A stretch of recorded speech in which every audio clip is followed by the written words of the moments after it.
an tidéil den seo ná the what ifs agus tá trí páirt gceist lena what ifs. Ar na plints bei portable public art proposals, so it's miniature sculpture proposals atá gceist. Agus banan siad le an díospóireacht timpeall Ailín Poiblí faoi láthair san túisceart.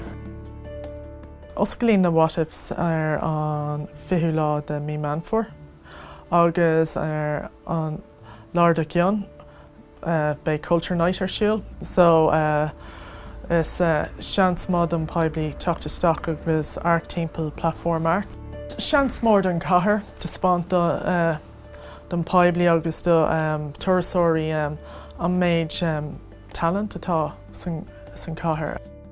So banan cuid den seo le fisracán nó stadar ar stadas na Helena san lá tániu go háir tar éis an Ina na Casca ar an Good Friday Agreement.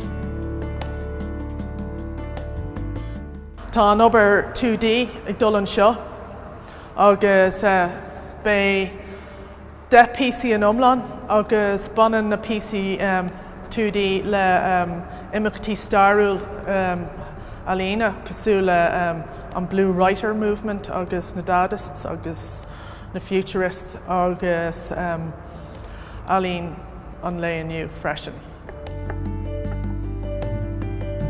Mar bhecinn tú tá an obair go léir monochromatic agus an fáin ná gur seasan na dahanna eile amach agus tá míniú áirithe ag baint le na dahanna na splashes beag dahanna sin. Sin éon fáil go bhfuil an seomar chomh is tócha. Rinne mé text piece mór dar bannam de Manifesto agus in ára atá an Manifesto is a satirical piece agus banan sé freisin le imeachtaí starúil. San spás síos an seo, pe na plints scapathe thar an orlar. Bei mé crocú rudaí as an tíláil freisin agus bei siad saisig eitilt ar bar an plint. Bhí mi sé gobar ar an obair seo thar 3 bliain, nó níos mó nó ag smíonna faoi an obair agus ag scríomh faoi an obair.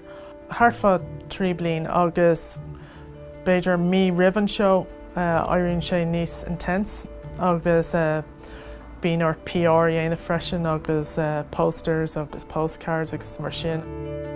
Bíonn orm ábhar agsúla tríú agus sin an slí a oibríonn mise tá mé an hands-on mar I mthormsa ní an seo conclusive.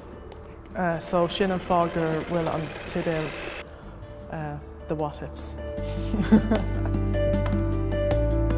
In áire bíonn tú gcónaí beagání nar bhí sé raibh seo ach bei sé deas feiceáil cad a ceapan daoine eile.